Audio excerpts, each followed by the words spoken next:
Mahigit 40,000 ang humabol sa pagdalaw sa Manila South Cemetery. Pero ang ilang may darang fur baby, hindi pinalusot. At yan ay tinutukan live ni Katrina Song. Katrina?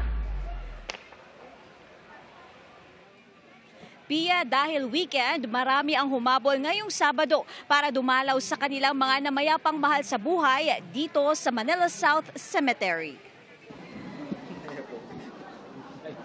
Nitong Marso lang, biglang pumanaw dahil sa stroke ang ina ni Bernadette Perez. Kaya ito ang unang undas niya para manatili sa kanyang puso at alaala ang namayapang ina na nakahimlay sa Manila South Cemetery. First time, sobrang hirap po talaga kasi nag-a-adjust pa po talaga. Importante po si nanay, saka minsan lang po yung undas.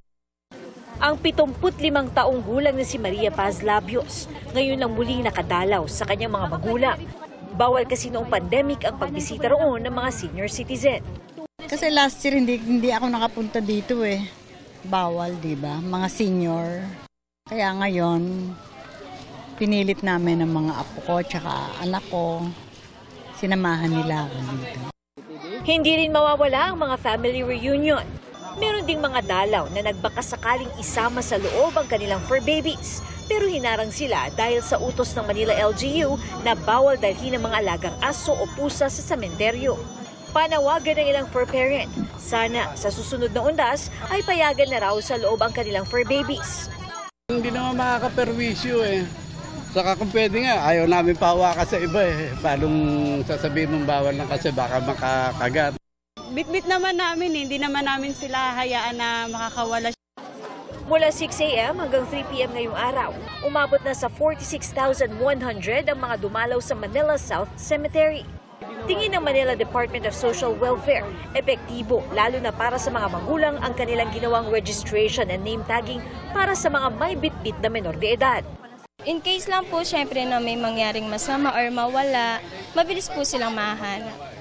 Panatag po kami para mas madali po silang mahanap. Kung sakaling mawala man.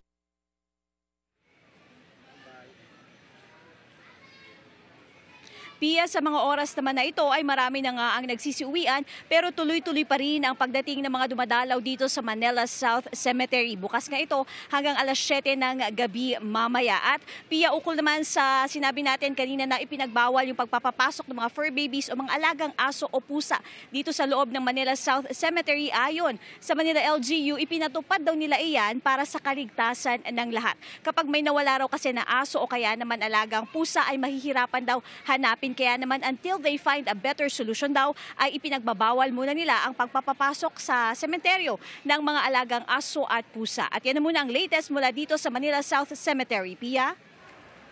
Maraming salamat, Katrina Son.